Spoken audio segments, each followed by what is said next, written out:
deathly thoughts. That's kind of cool. I don't know, I like it. I am thinking myself into a death sentence, walking right into the room, sitting willingly in that chair, purposely strapping on the electrodes, grasping the lever. The lever. My thoughts are ruthless but incapable of extinguishing themselves. So who will it be? Who will pull the lever? What will fall so hard it hits the switch? My thoughts have imagined it, have dreamt it. Shocked so hard the world ceases, inertia and gravity never began. Purgatory becomes the norm, and floating through life no longer becomes a metaphor. This is not death, it is living, without purpose, without feeling. I do not wish to be in the ground, my thoughts are not that morbid, I just want to turn off. There is no other way to escape my thoughts. As my brain is awake, my thoughts roam free. They throw me against a wall, they drown me in tears, they lift me so high and then leave me to fall hard. My thoughts betray me, manipulate and control me. How do you escape your thoughts? You turn off. Turn me off, please. I beg someone to turn me off. It is a constant struggle, a battle, war, fight, whatever helpless, hopeless analogy you want. Just turn me off. I take a step, then turn and step, then turn and step, and I end up back where I was, nowhere. My thoughts direct me and I blindly follow because you aren't supposed to question how you think. But I do, or I would already be dead. My thoughts drag me down dangerous roads, down scary alleyways and strip joints. I do not want to die. I want to escape, to turn off. Maybe my thoughts will get bored if I stop responding, if I'm not on to notice, to acknowledge and condone the actions of my thoughts. They will leave and I can come back, turn on to a thoughtless heaven.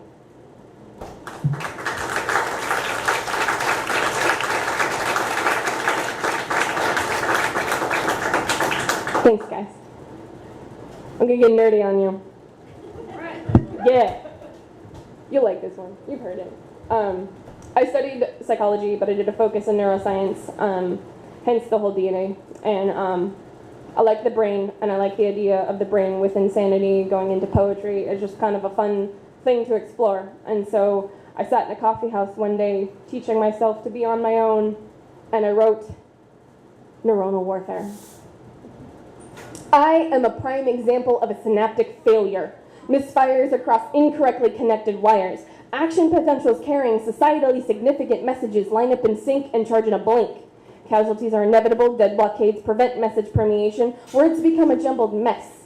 What eventually vomits itself out is the after effect of a civil war, fought on the basal battlegrounds of my brain, pitting brother neuron against brother neuron.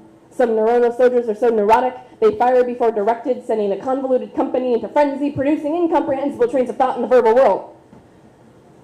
I wish I could blame my neurons, but you can't blame the soldiers, you blame the general.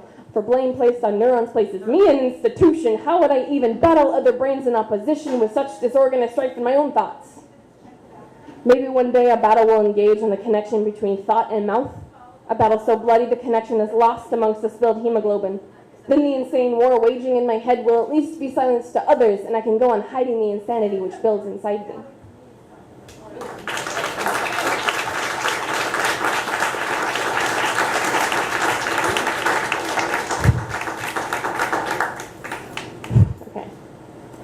That's where I got Emma Gangsta Swag from, if you guys read my bio.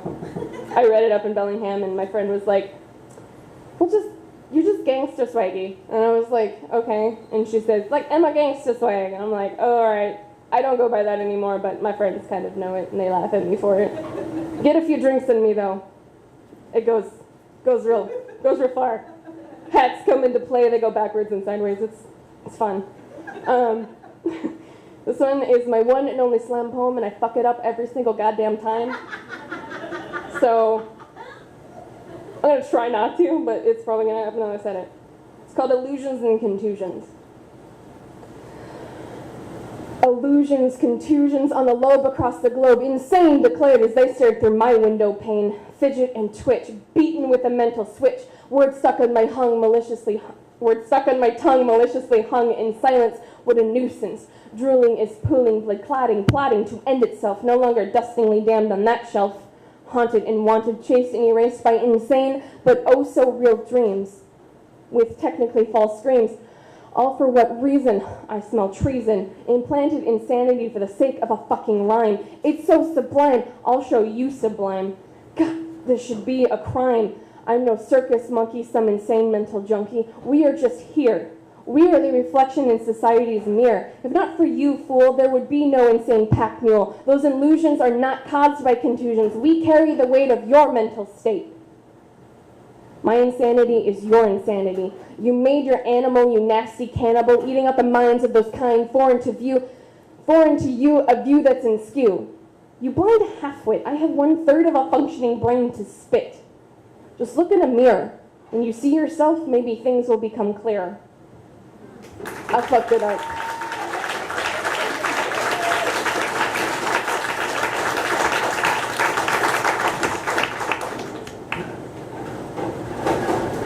This one's for Dwayne. Because he likes my slackline that he calls a tangent line, which is wonderful. And he challenged me to make this poem. I slack the line that teeter-totters between the sane and not so in my mind. I float straight up from rock bottom only to be met with a shaky sum of all the inadequacies meant to balance while grating cheese from what slops out my ears. I twitch on that line in fear of falling too far to one side rather than steadily glide between the sane and not so in my mind, lacking of terra firma of any kind. Following a yellow gibbon down this ribbon above the river Styx betwixt two halves of an unstable person, it's an ironic curse then that to reach a place of stable you walk a slackline. Like a metaphor for come what may, you let your body sway, feeling your way down the 2-inch line separating the sane and not so in your mind. Minimal adjustments with the goal of reaching that white picket fence that will be waiting at the end of this teeter-tottering line separating the sane and not so in your mind.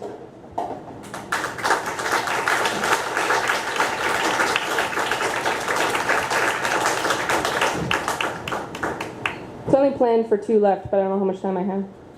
2, okay. What a Gorilla Taught Me was written about Ishmael in my thoughts on how the world should work. So if you've read it, kudos to you. If you haven't, go read it. The corner I am shoved in is no solace from death and destruction. Made of glass windows I hurl boulders at, hoping the world gets lighter. Earth to burn off the wart that has threatened to thwart her neutral existence, formulating a resistance against which there is no foe. I chuck sediment towards the panes to block the unending stream of images that open the pores from the osmosis of my psychosis, the diffusion to my illusions. I close my eyes in hopes of finding peace, only to find the chemicals of society have eaten away at the release. My eyelids are translucent, which is not conducive to lowering the waves of my brain, reduce the pain. So I cover my ears, only to learn in tears civilization has carved holes in my head to ensure their message reaches where I stand, to uplift and motivate. No, control and dominate.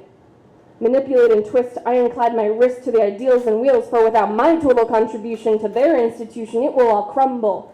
As the takers fumble to grab hold of a biblical dream with no caution, failure was not written as an option.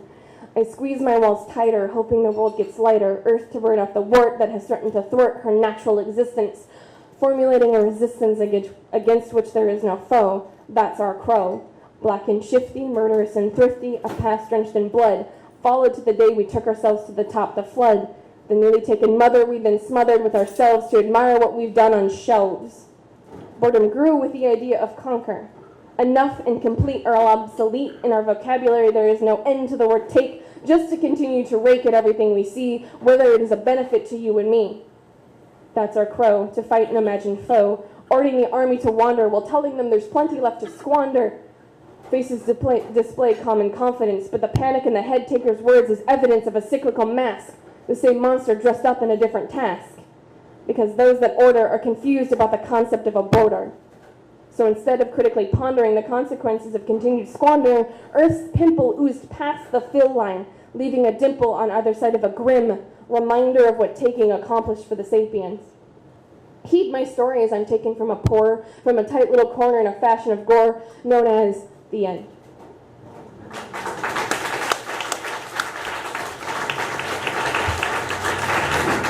Guys have been awesome. I feel like totally awesome right now. I'm like on a really big high. So I'll end with the one poem that was actually written by an event that happened here by the person who's not here. It's called Don't Ever Tell Me to Put My Words Away, and by damn it, don't ever tell me to put my words away, because you'll end up in a poem. I carry this with me. It has my soul in it. It's everywhere. You're all poets, for God's sakes, you understand. So don't ever tell me to put my damn words away. Don't ever tell me to put my words away. You don't just put your arm away. You don't just set your eyeball down and come back to it later. Inside this book exists the trove where I treasure my little scene of vulnerability. Every time I open this book, I rip apart the stitches sewn on an old deep wound I never leave closed long enough to heal, leaving my flesh exposed to all emotional elements as it bleeds out the words that burned under my skin, that I let spill onto paper so I didn't burst into flame, that I then drink to finally drip off my tongue. Don't ever tell me to put my words away. You don't just tuck your leg into a drawer and hop off to return to it later. You don't just take your nose off and let it smell its own things for a few hours. I read through this book to remind myself who I am, because my nerves desensitized to pain. So instead of growing old, I grow numb, still forgetting where I've been and what I felt, so rereading the emotions helps my senses remember. Don't ever tell me to put my words away. You don't just rip your heart out and zip it up in your purse and wait to need it. You don't just pull out your brain and still function as a human being. I clutch this book because if I drop it, set it down on a Java-stained table in some obscure cafe, or leave it tucked away, someone could step on my soul. Stomp it further into the dirt with their boots. Someone could steal my heart and use it to my disadvantage. The blood from my wounds would never bleed on others, leaving them lonely and unrelated. So don't you dare ever tell me to put my words away. Next time, I'll tell you to put your soul away. Thank you, Everett.